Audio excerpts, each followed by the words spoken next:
ആദരണീയരായ സഹോദരന്മാരെ, സഹോദരികളെ, അള്ളാഹുവിനെ സൂക്ഷിച്ച് ജീവിക്കാൻ ഓർമ്മപ്പെടുത്തുന്നു, വസിയത്ത് ചെയ്യുന്നു. അള്ളാഹു നമ്മെ എവരെയും അനുഗ്രഹിക്കുമാറാകട്ടെ.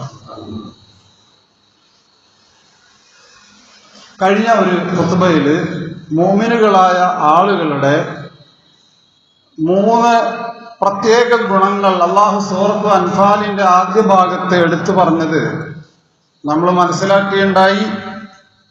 ആ 3 ഗുണത്തിലൊന്ന് ഇതാണ്: ഇദാ ദിക്റല്ലാഹു, അള്ളാഹു എന്ന് കേട്ടുകഴിഞ്ഞാൽ വജിലത്ത് ഖുലൂബുഹും, അവരുടെ ഹൃദയങ്ങൾക്കൊരു പേടിയുണ്ടാകും. അതുപോലെ വഇദാ തുലിയത് അലൈഹിം ആയാതുഹു, അള്ളാഹുവിന്റെ ദൃഷ്ടാന്തങ്ങൾ ഓതി കേൾപ്പിച്ചു കൊടുത്തു കഴിഞ്ഞാൽ സാദത്തുഹും ഈമാന, ആ വിശ്വാസികളുടെ ഈമാൻ വർദ്ധിക്കും. വഅലാ റബ്ബിഹിം യതവക്കലൂൻ, ആ മുഅ്മിനുകൾ അള്ളാഹുവിൽ തവക്കുൽ ചെയ്യുന്നവരായിരിക്കും. ഇങ്ങനെ മൂന്ന് ഗുണവിശേഷങ്ങളാണ് ആ ആയത്തിൽ പറഞ്ഞത്.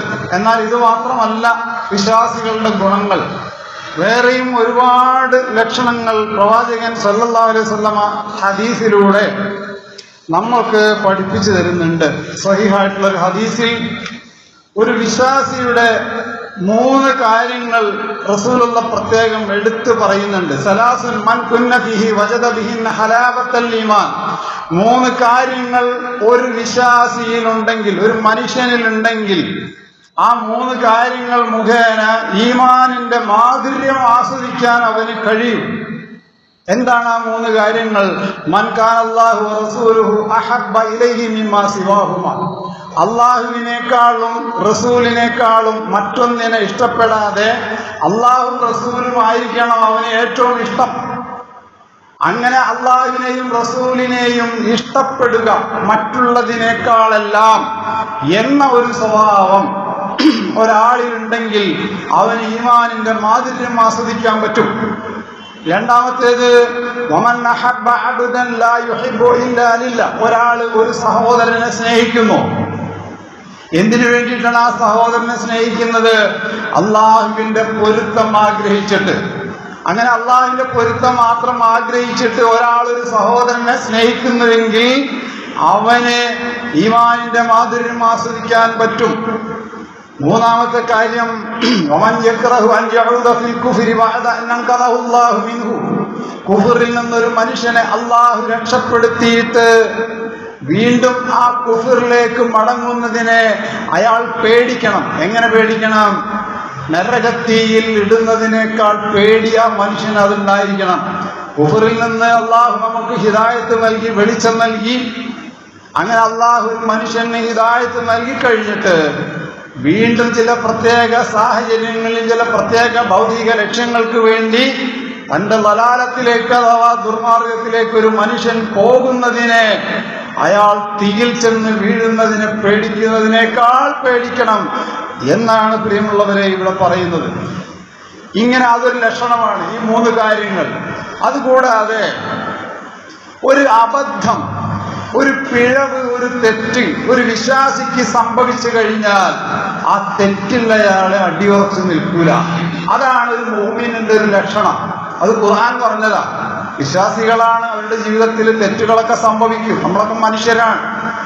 അങ്ങനെ ഒരു തെറ്റ് സംഭവിച്ചാൽ ആ തെറ്റിൽ അടിയുറച്ച് നിന്നിട്ട് ഞാൻ പറഞ്ഞത് തന്നെയാണ് ശരി, എന്റെ പക്ഷമാണ് ശരി എന്ന വാശി ഒരു മുഅ്മിൻ ഉണ്ടാവുകയില്ല. പ്രിയമുള്ളവരെ, നിങ്ങൾ നോക്ക്, ചരിത്രത്തിൽ നിന്നൊരു ചെറിയ ഭാഗം നിങ്ങൾക്ക് അറിയുന്നതാണെങ്കിലും മഹാനായ അബൂബക്കർ റളിയല്ലാഹു അൻഹു ഇസ്ലാമിലെ 1ാമത്തെ ഖലീഫയായിരുന്നു. ആ അബൂബക്കർ റളിയല്ലാഹുവിന്റെ മകൾ ആയിഷ റളിയല്ലാഹു അൻഹയെ കുറിച്ച് വ്യഭിചാരാരോപണം നടത്തി. അതിൽ ചില മുനാഫിക്കുകളാണ് ഈ വ്യഭിചാരാരോപണം നടത്തിയത്. പക്ഷേ അറിയാതെ ചില നിഷ്കളങ്കരായ സഹാബികൾ അതിൽ ഉൾപ്പെട്ടിരുന്നു. അങ്ങനെ മഹാനായ അബൂബക്കർ റളിയല്ലാഹു അൻഹു ഒരു ശപഥം ചെയ്തു. ആ സഹാബിക്ക് സഹായം കൊടുത്തിരുന്നത് അബൂബക്കർ റളിയല്ലാഹു അൻഹുവാണ്.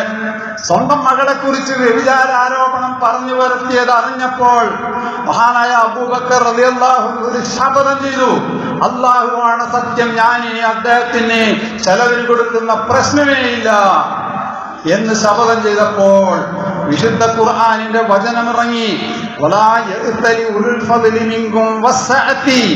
നിങ്ങളിൽ നിന്ന് ശ്രേഷ്ഠതയുള്ള സൗകര്യമുള്ള ആളുകൾ സത്യം ചെയ്ത് പറയരുത്.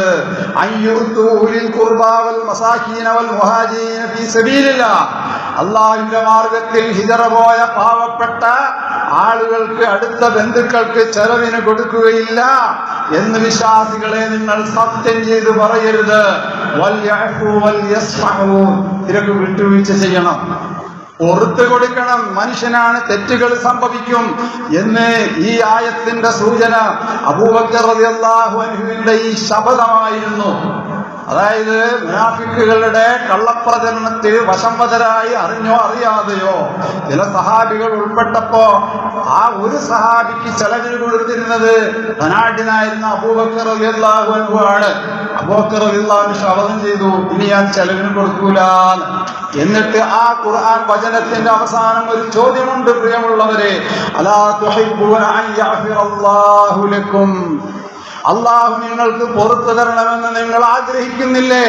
അതുകൊണ്ട് ആ ശപഥത്തിൽ നിന്ന് പിന്മാറണം എന്ന് ഈ ആയത്ത് അവതരിപ്പിക്കപ്പെട്ടപ്പോൾ വിശ്വാസിയായ മുഅ്മിനായ അബൂബക്കർ റളിയല്ലാഹു അൻഹു ഉടനെ പ്രഖ്യാപിച്ചു, ഇനിയും ഞാൻ ചെലവിന് കൊടുക്കും. എന്റെ മകളെ കുറിച്ച് വ്യഭിചാരാരോപണം പറഞ്ഞു പരത്തിയ ആ ആൾക്ക് ഞാൻ ഇനിയും ചെലവിന് കൊടുക്കുമെന്ന് ആ മുഅ്മിനായിരുന്ന അബൂബക്കർ റളിയല്ലാഹു അൻഹു വീണ്ടും തിരുത്തി പറഞ്ഞു. പ്രിയമുള്ളവരെ, നമ്മളാണെങ്കിലോ ഈ ഒരു രംഗത്ത് വെറുതെ ഒന്ന് ആലോചിച്ച് നോക്കും. നമ്മുടെ മക്കളെ കുറിച്ച്, നമ്മുടെ ബന്ധപ്പെട്ട ആരെങ്കിലും കുറിച്ച് വ്യഭിചാര ആരോപണം പോയിട്ട് വേറെ എന്തെങ്കിലും ഒരു ആരോപണം നമ്മുടെ സമൂഹത്തിൽപ്പെട്ട ചില ആളുകൾ പറഞ്ഞു പരത്തിയാൽ ആ ആളെ പിറ്റേ ദിവസം കണ്ടാൽ സലാം ചെല്ലാൻ പോലും നമ്മൾ തയ്യാറാവില്ല. മനുഷ്യരല്ലേ നമ്മൾ. എന്നാൽ മഹാനായ അബൂബക്കർ റളിയല്ലാഹു അൻഹു, മുഅ്മിനായിരുന്ന അബൂബക്കർ റളിയല്ലാഹു അൻഹു അദ്ദേഹത്തിന്റെ ശപഥം തിരുത്തി. അതാണ് ഒരു ലക്ഷണം. വീണ്ടുമുണ്ട് പ്രിയമുള്ളവരെ കുറെ കാര്യങ്ങൾ. വിശ്വാസികളുടെ ഒരു ലക്ഷണം അള്ളാഹു പറഞ്ഞത് എന്താണെന്നറിയാമോ? അവര് പരസ്പരം സഹോദരങ്ങളാണ്. വിശ്വാസിനികള് അവര് നന്മ കൽപ്പിക്കുകയും തിന്മ വിരോധിക്കുകയും ചെയ്യും. അതാണ് അവരുടെ ഒരു ക്വാളിറ്റി. വൽമൂമിനൂന വൽമൂമിനാത്തു, വിശ്വാസികളും വിശ്വാസിനികളും ഔലിയാഉ ബഅദിൻ, പരസ്പരം അവര് സുഹൃത്തുക്കളായിരിക്കും. യഅ്മുറൂന ബിൽ മഅറൂഫി, നല്ല കാര്യങ്ങളെ കൊണ്ട് പരസ്പരം കൽപ്പിക്കുകയും വയൻഹൗന അനിൽ മുൻകർ, നീചവും നികൃഷ്ടവുമായ കാര്യങ്ങളെ കൊണ്ട് പരസ്പരം ഇങ്ങനെ വിലക്കിക്കൊണ്ടിരിക്കുകയും ചെയ്യുമെന്ന് മാത്രമല്ല, മറ്റുള്ള മുഅ്മിനുകൾക്ക് നന്മ ആഗ്രഹിക്കുകയും അതിനുവേണ്ടി അവർ ദുആ ചെയ്യുകയും ചെയ്യും. ആ മുഅ്മിനുകൾ അങ്ങനെ ഒരു സ്വഭാവം കൂടിയുണ്ട്. നമ്മുടെ സഹോദരന്മാരായ മറ്റു മുഅ്മിനുകളില്ലേ, നമ്മുടെ രക്തബന്ധത്തിൽപ്പെട്ട ആളുകളൊന്നല്ല അവര്, പക്ഷേ അവർ മുഅ്മിനുകളാണ് എന്നുള്ള നിലക്ക് അവർക്ക് വേണ്ടി നമ്മൾ ദുആ ചെയ്യും. അല്ലാഹുവിന്റെ റസൂൽ സല്ലല്ലാഹു അലൈഹി വസല്ലം പറഞ്ഞു, ലാ യുമിനു അഹദുക്കും ഹത്താ യുഹിബ്ബ ലി അഖീഹി മാ യുഹിബ്ബു ലി നഫ്സിഹി, നിങ്ങൾ നിങ്ങളുടെ സ്വന്തം ശരീരത്തിന് ഇഷ്ടപ്പെടുന്നത് നിങ്ങളുടെ സഹോദരനായ മറ്റൊരു മുഅ്മിനിനും കൂടി ഉണ്ടാകണമെന്ന് ആഗ്രഹിക്കണം, എങ്കിലേ നിങ്ങൾ വിശ്വാസികളാവുകയുള്ളൂ എന്ന് പറഞ്ഞു. വിശ്വാസികളുടെ പ്രാർത്ഥന ഖുർആനിൽ പറഞ്ഞത് എന്താ അറിയാമോ? റബ്ബന, ഞങ്ങളുടെ രക്ഷിതാവേ, ഞങ്ങളുടെ രക്ഷിതാവേ, ലാ തജ്അൽ ഫീ ഖുലൂബിനാ, ഞങ്ങളുടെ ഹൃദയത്തിൽ, ഞങ്ങളുടെ മനസ്സിൽ നീ ഉണ്ടാക്കരുതേ,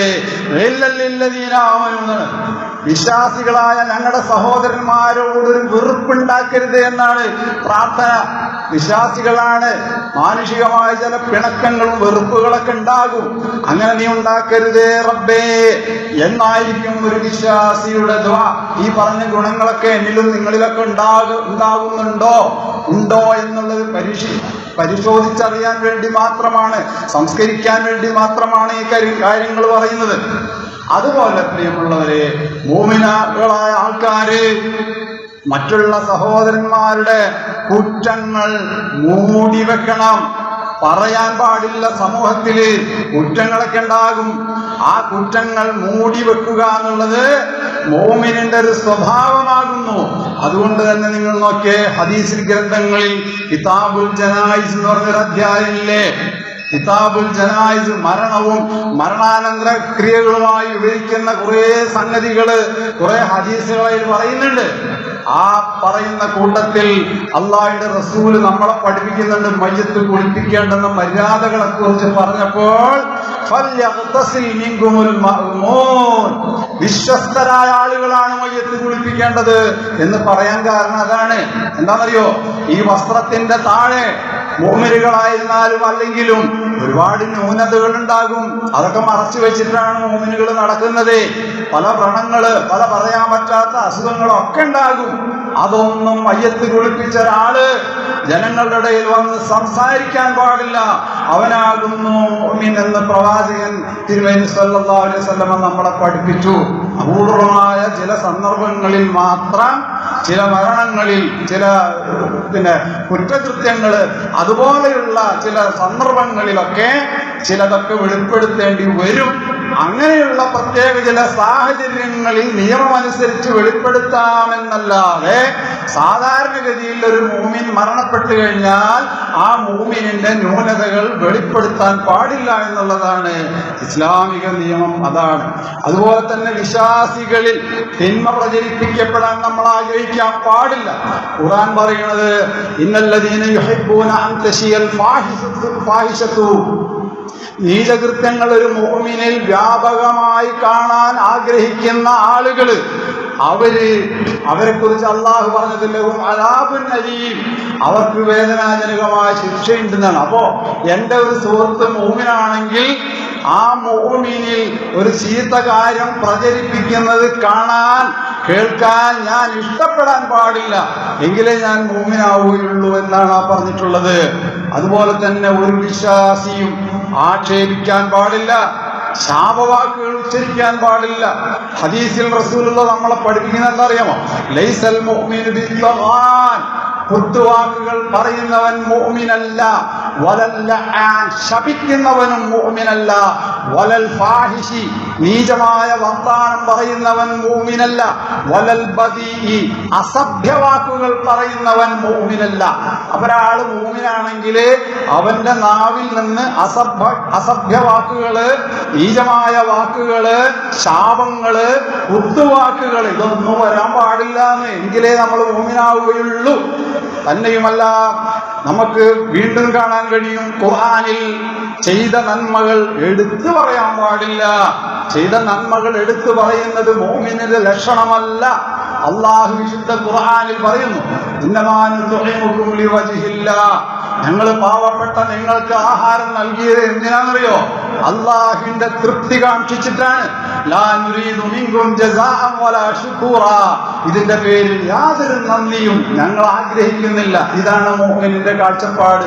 വോട്ട് നേടാൻ വേണ്ടിയല്ല, സമൂഹത്തിൽ സ്ഥാനം ലഭിക്കാൻ വേണ്ടിയിട്ടല്ല, അള്ളാഹിന്റെ തൃപ്തി മാത്രമായിരിക്കണം ഒരു പാവപ്പെട്ട ആൾക്ക് ആഹാരം കൊടുക്കുന്നുണ്ടെങ്കിൽ അതുകൊണ്ടൊരു മുഅ്മിൻ ലക്ഷ്യമാക്കേണ്ടത്. അപ്പൊ ഇങ്ങനെ ആത്മാർത്ഥതയാണ് ഏറ്റവും പ്രധാനം. ആളുകളെ കാണിക്കാൻ വേണ്ടിയിട്ടല്ല, ആളുകളെ കാണിക്കാൻ വേണ്ടി കാണിക്കുന്ന ഇത്തരം കാര്യങ്ങൾക്ക് റിയാ എന്നാണ് നമ്മൾ പറയാം. മഹാനായ ഉമർ ഫാറൂഖ് റളിയല്ലാഹു അൻഹു ഒരു യഹൂദിയുടെ കുത്തേറ്റുകൊണ്ട് മകൻ അബ്ദുള്ളയുടെ മടിയിൽ കിടക്കുന്ന ഒരു രംഗമുണ്ട്. പ്രിയമുള്ളവർ, അബ്ദുള്ളയുടെ മടിയില് ആ മരണവെപ്രാളത്തിൽ കിടക്കുന്ന അവസരത്തിൽ മഹാനായ ഉമർ ഫാറൂഖ് റളിയല്ലാഹു അൻഹു മകൻ അബ്ദുള്ളയോട് പറയാണ്, അസീലുഹാ അൻ റസി, എന്റെ തല നിന്റെ മടിയിൽ നിന്ന് മാറ്റി വെക്കുമോനെ. എന്റെ തല വെക്കേണ്ടത് നിന്റെ മടിയിലല്ല, മണ്ണിൽ വെക്കണം എന്റെ തല. എന്തിനാണെന്നറിയോ? അല്ലല്ലാഹു അൻ യർഹമനി, അത് കണ്ടിട്ടെങ്കിലും അതായത് ഒരു ഭരണാധികാരിയുടെ തലയിരിക്കുന്നത് സ്വന്തം മകന്റെ മടിയിലല്ല, മറിച്ച് മണ്ണിലാണ് എന്നുള്ളത് കണ്ടിട്ട് അള്ളാഹു എനിക്കല്പം റഹ്മത്ത് ചെയ്തെങ്കിലോ. ഇതായിരുന്നു കാപട്യമില്ലാത്ത ആ മനസ്സിന്റെ ആ സ്വഭാവം അതായിരുന്നു. അതുപോലെ തന്നെ വിശ്വാസികളുടെ മറ്റൊരു ഗുണമാണ് അള്ളാഹുവിൽ അവർക്ക് സംശയമില്ല, ഒരു സംശയവും ഉണ്ടാവില്ല അവർക്ക്. അള്ളാഹുവിലും റസൂലുള്ളാഹിയുടെ വചനങ്ങളിലും ഒരു സംശയവും അവർക്കില്ല. അള്ളാഹു പറയുന്നു, ഇന്നമൽ മുഅ്മിനൂന അല്ലദീന ആമനൂ ബില്ലാഹി വറസൂലിഹി, മുഅ്മിനുകൾ എന്ന് പറഞ്ഞാൽ ആരാണ്? അള്ളാഹുവിലും റസൂലിലും വിശ്വസിക്കുകയും സുമ്മലം യർതാബു, പിന്നീട് സംശയിക്കുന്ന പരിപാടി ഇല്ല അവർക്ക്. അവരുടെ സംശയം മാറിക്കഴിഞ്ഞാൽ അവർ വിശ്വാസികളായി. നിങ്ങൾ നോക്ക്, സൽമാനുൽ ഫാരിസി എന്ന് പറയുന്ന സഹാബി വര്യൻ മുസ്ലിമാകുന്നതിന് മുമ്പ് സൽമാനുൽ ഫാരിസിയോട് ഒരു ക്രിസ്ത്യൻ പുരോഹിതൻ പറഞ്ഞു, മക്കയില് ഒരു പ്രവാചകനുണ്ട്, ആ പ്രവാചകന് ചില ലക്ഷണങ്ങളുണ്ട്, 3 ലക്ഷണങ്ങൾ ഞാൻ പറഞ്ഞു തരാം. എന്താണെന്നറിയോ? വൈനലഹുല ആയാത്തില്ല തുഹ്ഫ, മറച്ചു വെക്കാൻ പറ്റാത്ത 3 ലക്ഷണങ്ങൾ മക്കയിൽ വന്നിട്ടുള്ള ആ പ്രവാചകനുണ്ട് എന്ന് സൽമാനുൽ ഫാരിസിയോട് ഒരു ക്രിസ്ത്യൻ പുരോഹിതൻ പറഞ്ഞു. എന്താ 3 ലക്ഷണം എന്നറിയോ? സദഖയുടെ മുതൽ അദ്ദേഹം ഭക്ഷിക്കില്ല. സകാത്തിന്റെയും സദഖയുടെയും മുതല് ആ പ്രവാചകൻ ഭക്ഷിക്കില്ല. അതാണ് ഒരു ലക്ഷണം. രണ്ടാമത്തെ ലക്ഷണം ഹദിയ കൊടുത്താൽ സ്വീകരിക്കും, അഥവാ ഒരു പാരിതോഷികം പ്രസന്റേഷൻ കൊടുത്താൽ അദ്ദേഹം സ്വീകരിക്കും. അതാണ് രണ്ടാമത്തെ ലക്ഷണം. മൂന്നാമത്തെ ലക്ഷണം അദ്ദേഹത്തിന്റെ ചുമലിൽ ഖാതമുൻ നുബുവത്തി, പ്രവാചകത്വത്തിന്റെ ഒരു അടയാളമുണ്ട്. ഇതാ റഅയ്തഹു അറഫ്തഹു, അത് ഇങ്ങനെ പറഞ്ഞാൽ മനസ്സിലാവില്ല, പോയിട്ട് കാണണം, കണ്ട് മനസ്സിലാക്കണമെന്ന് ഈ ക്രിസ്ത്യൻ പുരോഹിതൻ സൽമാനുൽ ഫാരിസിയോട് പറഞ്ഞു. സൽമാനുൽ ഫാരിസി ഉടനെ തന്നെ മദീനയിലെ പള്ളിയിലെത്തി. സൽമാൻ ഫാരിസി ചെന്നത് എങ്ങനെയെന്നറിയോ? ഒരു സദക്കയുടെ മുതലുമായിട്ടാണ്, സകാത്തിന്റെ മുതലുമായി കൊണ്ട് ചെന്നിട്ട് പ്രവാചകനെ പരിചയപ്പെടുത്തിയിട്ട് പറഞ്ഞു, ഇത് സദക്കയാണ് നബിയെ, സ്വീകരിച്ചാലും. അള്ളാഹുവിന്റെ റസൂല് സദക്കയുടെ മുതൽ തിന്നൂല എന്നാണ് ഈ ക്രിസ്ത്യൻ പുരോഹിതൻ പറഞ്ഞിട്ടുള്ളത്. ആ സദക്കയുടെ മുതൽ കൊടുത്തു. പ്രവാചകൻ തിരുമേനി സല്ലല്ലാഹു അലൈഹി വസല്ലം അവിടെ ഉണ്ടായിരുന്ന സഹാബികളെ വിളിച്ചിട്ട് പറഞ്ഞു, കുലു ബിസ്മില്ലാ, അള്ളാഹുവിന്റെ നാമം ഉച്ചരിച്ചുകൊണ്ട് ഭക്ഷിച്ചുകൊള്ളൂ. എന്നിട്ട് അതിൽ നിന്ന് റസൂൽ ഒന്നെടുത്തില്ല, സഹാബികൾക്ക് കൊടുത്തു. ആ സന്ദർഭത്തിൽ ഈ സൽമാൻ ഫാരിസി അവിടെ വെച്ച് പറയാണ്, ഹാദിഹി വല്ലാഹി വാഹിദ, അള്ളാഹുവാണ് സത്യം, ഒരെണ്ണം ശരിയായിട്ടുണ്ട്. എന്താ ഒരെണ്ണം? സദക്ക ഭക്ഷിക്കൂല എന്നല്ലേ? അത് ശരിയായിട്ടുണ്ട്. കുറച്ച് ദിവസം കഴിഞ്ഞപ്പോൾ ഒരു ഹദിയ, ഒരു പ്രസന്റേഷനുമായിട്ട് പ്രവാചകന്റെ അടുത്ത് സൽമാൻ ഫാരിസി ചെന്നിട്ട് പറഞ്ഞു, ഇത് ഒരു ഹദിയയാണ്, ഒരു പ്രസന്റേഷനാണ്, നബി സ്വീകരിച്ചാൽ. റസൂലുള്ള പ്രസന്റേഷൻ ഹദിയ സ്വീകരിക്കും. അത് സ്വീകരിച്ചിട്ട് അവിടെ ഉണ്ടായിരുന്ന സഹാബികളോട് ഇതുപോലെ പറഞ്ഞു, നിങ്ങൾ ഇതിൽ നിന്ന് ഭക്ഷിച്ചുകൊള്ളുക. അതിൽ നിന്ന് അല്പമെടുത്ത് ഭക്ഷിച്ചു. ഇത് കണ്ടപ്പോൾ സൽമാൻ ഫാരിസി ഇസ്ലാം മതം സ്വീകരിക്കുന്നതിന് മുമ്പ് അദ്ദേഹം അവിടെ വെച്ച് പറഞ്ഞു, ഹാദിഹി വല്ലാഹി സാനിയ, രണ്ടാമത് പറഞ്ഞതും അതാ ശരിയായിട്ടുണ്ട്. ഇനി മൂന്നാമത്തെ ഒരു ലക്ഷണം, അദ്ദേഹത്തിന്റെ ചുമലിൽ ഖാതമുൻ നുബുവത്തി, നുബുവത്തിന്റെ ഒരു മാർക്കുണ്ട്, അടയാളമുണ്ട്. ജന്നത്തുൽ ബഖീൽ ഒരു ജനാസ സംസ്കരണത്തോടനുബന്ധിച്ച് ഈ സൽമാനുൽ ഫാരിസി അത് ഒളിഞ്ഞു നിന്ന് കണ്ടു. അവിടെ ഒരു മാർക്കുണ്ടായിരുന്നു. ഇമാം നസായി റിപ്പോർട്ട് ചെയ്യുന്ന ഹദീസിന്റെ ഒരു ചുരുക്കമാണ് ഞാൻ ഈ പറഞ്ഞത്. ഉടനെ തന്നെ ഈ 3 ലക്ഷണങ്ങളും അദ്ദേഹത്തിന് ബോധ്യപ്പെട്ടപ്പോൾ മദീനയിലെ പള്ളിയിൽ ചെന്നിട്ട്, വിശ്വാസികളുടെ ലക്ഷണമാണ്, എന്താണ്? സംശയമില്ല, അവർക്ക് പിന്നെ സംശയിക്കേണ്ട കാര്യമില്ല. അവിടെ ചെന്നിട്ട് അശ്ഹദു അല്ലാ ഇലാഹ ഇല്ലല്ലാഹ് വഅശ്ഹദു അന്ന മുഹമ്മദൻ റസൂലുള്ളാഹ് എന്ന് പറഞ്ഞിട്ട് ഇസ്ലാം മതം സ്വീകരിച്ച ചരിത്രമാണ് നമുക്ക് കാണാൻ കഴിയുന്നത്.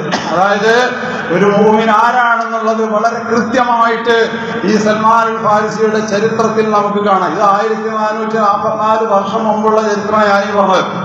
ഈ അടുത്ത കാലത്ത് ഫിത്ന എന്ന് പറയുന്ന ഒരു സിനിമയുണ്ടാക്കി ഡച്ചുകാരനായിട്ടുള്ള ആർണോൾഡ് വാൻ ഡോർ എന്ന് പറയുന്ന ഒരാള് ഒരു സിനിമ, ആ സിനിമയുടെ പേരാണ് ഫിത്ന. കോടികളാണ് അദ്ദേഹം അതുകൊണ്ട് സമ്പാദിച്ചത്. പ്രവാചകനെയും ഇസ്ലാമിനെയും ഖുർആനിനെയും എങ്ങനെയൊക്കെ വഷളാക്കിയിട്ടൊരു സമൂഹത്തിൽ ചിത്രീകരിക്കാൻ പറ്റുമോ ആ പണി മുഴുവൻ അയാൾ ചെയ്തിട്ടുണ്ട്. അത് നമ്മുടെ ഇന്ത്യയിലും കുറെയൊക്കെ അത് സ്വാധീനം ചെലുത്തിയിട്ടുണ്ട്. അങ്ങനെയുള്ള ഈ ഫിത്നയുടെ ഡയറക്ടറായ ഈ ആർണോൾഡ് വാൻ എന്ന് പറയുന്ന ആളോട് അദ്ദേഹത്തിന്റെ ഒരു സുഹൃത്ത് ചോദിച്ചു, അല്ല, നിങ്ങൾ ഈ പ്രവാചകനെ കുറിച്ച് മനസ്സിലാക്കിയത് പ്രവാചകന്റെ ശത്രുക്കളിൽ നിന്നല്ലേ? അള്ളാഹുവിന്റെ റസൂലിന്റെ സ്വഹാബിമാരുടെ വാക്കുകളിൽ നിന്ന് നിങ്ങൾ ഈ പ്രവാചകനെ കുറിച്ച് വല്ലതും മനസ്സിലാക്കിയിട്ടുണ്ടോ? അയാൾ പറഞ്ഞില്ല. അങ്ങനെ അദ്ദേഹം തീരുമാനിച്ചു, ഈ വിമർശകനായ ഈ ഫ്രഞ്ച് ഡയറക്ടർ തീരുമാനിച്ചു എങ്കിലും പഠിച്ചേക്കണമെന്ന്. അങ്ങനെ അദ്ദേഹം അത് പഠിക്കാൻ വേണ്ടിയിട്ട് ഒരു പള്ളിയിൽ ചെന്നു. ആ പള്ളിയിലുണ്ടായിരുന്ന ഇമാം അബൂ ഇസ്മായിൽ എന്ന് പറയുന്ന ആള് ലൈഫ് ഓഫ് മുഹമ്മദ് നബിയുടെ ജീവചരിത്രം എന്ന് പറയുന്ന പ്രഗത്ഭമായ പുസ്തകം ഇദ്ദേഹത്തിന് വായിക്കാൻ കൊടുത്തു. കുറെ നാൾ ഈ പുസ്തകം വായിച്ചതിന് ശേഷം അത് അദ്ദേഹത്തിന്റെ ജീവിതത്തിൽ വലിയ മാറ്റങ്ങൾ ഉണ്ടാക്കിയെന്ന് മാത്രമല്ല, 2012 ഏതൊരു പള്ളിയിൽ ചെന്നിട്ട് അബൂ ഇസ്മായിലിന്റെ ഈ പുസ്തകം മേടിച്ചുവോ ആ ഇമാമിന്റെ സന്നിധിയിൽ വെച്ചിട്ട് 2012 ആ പള്ളിയിൽ വെച്ചിട്ട് ഇസ്ലാം വിമർശകനായ ഇദ്ദേഹം ഇസ്ലാം മതം സ്വീകരിച്ചു. അപ്പൊ വിശ്വാസികളായ ആളുകൾക്ക് പിന്നെ സംശയിക്കേണ്ടി വരില്ല. അതാണ് ഇതിന്റെയൊക്കെ തെളിവ്. അങ്ങനെ അദ്ദേഹം ഹജ്ജ് ചെയ്ത് തിരിച്ചെത്തിയപ്പോൾ അദ്ദേഹത്തിനോട് സുഹൃത്തുക്കൾ ചോദിച്ചു, ഹജ്ജ് ചെയ്യാൻ വേണ്ടി ആ വിശുദ്ധ ഭൂമിയിൽ ചെന്നപ്പോൾ നിങ്ങളെ സ്വാധീനിച്ച ഏറ്റവും വലിയ പ്രശ്നം എന്തായിരുന്നു? അദ്ദേഹം പറഞ്ഞെന്തറിയാമോ? ആ പ്രവാചകന് ഫിത്ന എന്ന പടത്തിലൂടെ ഏതൊരു പ്രവാചകനെ കുറിച്ച് ഞാൻ ഇകഴ്ത്തിയോ ആ ഒരു പ്രവാചകൻ അന്ത്യവിശ്രമം ചെയ്യുന്ന ഒരു സ്ഥലമല്ലേ അത്? അദ്ദേഹത്തെ കുറിച്ചല്ല ഞാനിത് മുഴുവൻ എഴുതിയതെന്ന് പറഞ്ഞിട്ട് അദ്ദേഹം പൊട്ടിക്കരഞ്ഞ ആ സംഭവമാണ് എന്റെ ജീവിതത്തിൽ ഏറ്റവും വലിയ പ്രശ്നം. അതായിരുന്നു ഹജ്ജിന്റെ വേളയിൽ അദ്ദേഹം നിരന്തരമായി ദുആ ചെയ്തതിന് ശേഷം നിഷേധിയായിരുന്ന അദ്ദേഹത്തിന്റെ മകൻ കൂടി ഇസ്ലാം മതം സ്വീകരിച്ചു. അദ്ദേഹമാണ് പിന്നീട് ഇസ്കന്ദർ അമീൻ എന്ന് പറഞ്ഞ ഒരു വലിയ ഇസ്ലാമിക മിഷനറി പ്രവർത്തകനായിട്ട് മാറിയത്. അതാണ് നമ്മൾ ഖുത്ബയുടെ ആദ്യത്തിൽ പറഞ്ഞില്ലേ, മൻ യഹ്ദിഹില്ലാഹു ഫലാ മുദില്ല ലഹു. അല്ലാഹു ഒരു മനുഷ്യനെ ഹിദായത്തിലാക്കാൻ തീരുമാനിച്ചാൽ അവനെ വഴിപിഴപ്പിക്കാൻ ഒരാൾക്കും കഴിയില്ല. ഫലാ മുദില്ല ലഹു വമൻ യുദ്ലിൽ. അല്ലാഹു ഒരാളെ പിഴപ്പിക്കാൻ തീരുമാനിച്ചാൽ ഫലാ ഹാദിയ ലഹു. അവന് വെളിച്ചം കാണിക്കാൻ ഒരാൾക്കും സാധ്യമല്ല. അപ്പൊ വിശ്വാസിയുടെ ഒരു ലക്ഷണം പറഞ്ഞത് എന്താണ്? തെറ്റിൽ അവർ ഉറച്ചു നിൽക്കില്ല. അവർക്ക് വേണ്ടത്ര തെളിവ് കിട്ടിയാൽ അവരുടെ മുൻകാലത്തുള്ള കാര്യങ്ങൾ തിരുത്തി അവർ സത്യതയിലേക്ക് തിരിച്ചു വരും. ഇതിനെപ്പാടും ഉദാഹരണങ്ങളുണ്ട് സഹോദരന്മാരെ. അതുകൊണ്ട് ആ വിശ്വാസത്തിൽ അടിയുറച്ചു നിൽക്കാനും കൂടുതൽ നമ്മുടെ ഈമാൻ വർദ്ധിപ്പിക്കുവാനും നമ്മൾ ശ്രമിക്കുക. അതിനുവേണ്ടി